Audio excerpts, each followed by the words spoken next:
He frowned. Why? Well, mostly because when I told Charlie I was going to Seattle, he specifically asked me if I was going alone, and at the time I was. If he asked again, I probably wouldn't lie, but I don't think he will ask again, and leaving my truck at home would just bring up the subject unnecessarily. And also, because your driving frightens me. He rolled his eyes. Of all the things about me that could frighten you, you worry about my driving. He shook his head in disgust, but then his eyes were serious again. Won't you want to tell your father you're spending the day with me? There was an undercurrent to his question that I didn't understand. With Charlie, less is always more. I was definite about that. Where are we going anyway? The weather will be nice, so I'll be staying out of the public eye, and you can stay with me if you'd like to. Again, he was leaving the choice up to me. And you'll show me what you meant about the sun? I asked, excited by the idea of unraveling another of the unknowns. Yes, he smiled, and then paused. But if you don't want to be alone with me, I'd still rather you didn't go to Seattle by yourself. I shudder to think of the trouble you can find in a city that size. I was miffed. Phoenix is 3 times bigger than Seattle, just in population and physical size. But apparently, he interrupted me, your number wasn't up in Phoenix, so I'd rather you stay near me. His eyes did that unfair smoldering thing again. I couldn't argue with his eyes or with the motivation, and it was a moot point anyway. As it happens, I don't mind being alone with you. I know, he sighed, brooding. You should tell Charlie, though. Why in the world would I do that? His eyes were suddenly fierce. To give me some small incentive to bring you back. I gulped. But after a moment of thought, I was sure. I think I'll take my chances. He exhaled angrily and looked away. Let's talk about something else, I suggested. What do you want to talk about? He asked. He was still annoyed. I glanced around us, making sure we weren't out of anyone's hearing. As I cast my eyes around the room, I caught the eye of his sister Alice staring at me. The others were looking at Edward. I looked away swiftly, back to him, and I asked the first thing that came to my mind.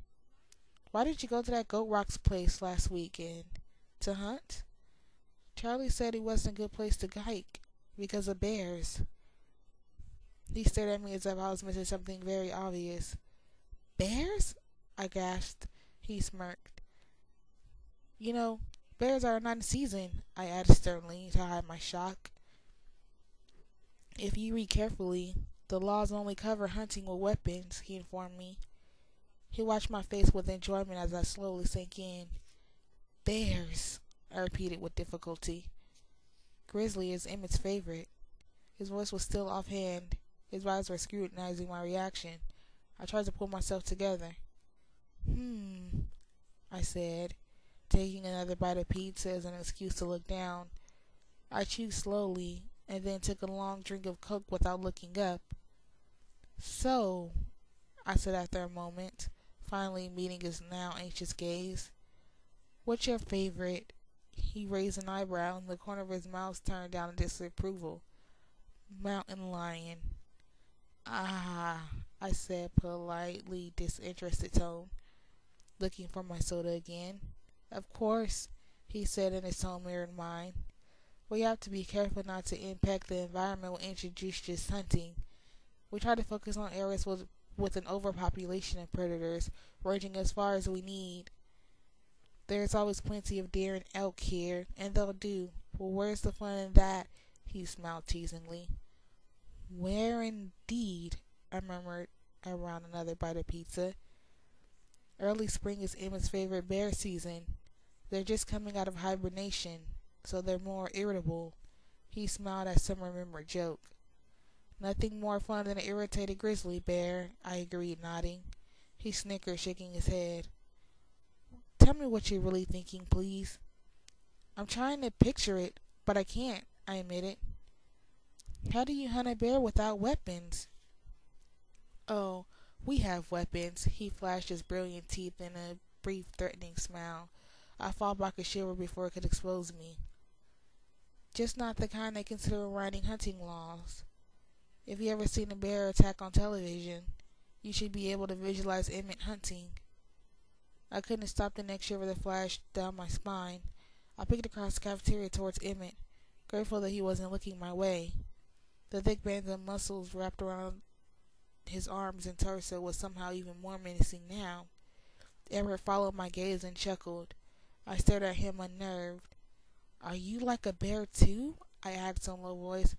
"More like the lion, or so they tell me," he said lightly. "Perhaps our comparisons are indicative." I tried to smile. "Perhaps," I repeated. My mind was filled with opposing images I couldn't merge together. "Is that something I might get to see?" "Absolutely not."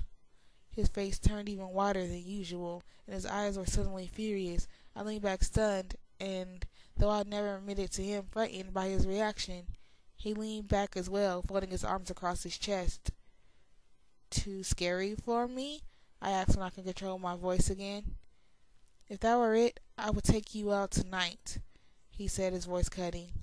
"You need a healthy dose of fear. Nothing will be more beneficial for you." "Then why?" I pressed, trying to ignore his angry expression. He glared at me for a long moment. "Later," he finally said. He was on his feet in one lithe movement. "We're going to be late." I glanced around, startled to see that he was right. The cafeteria was nearly vacant. When I was with him, the time and the place were such a muddled blur that I completely lost track of both. I jumped up, grabbing my bag from the back of my chair. "Later, then," I agreed. "I wouldn't forget."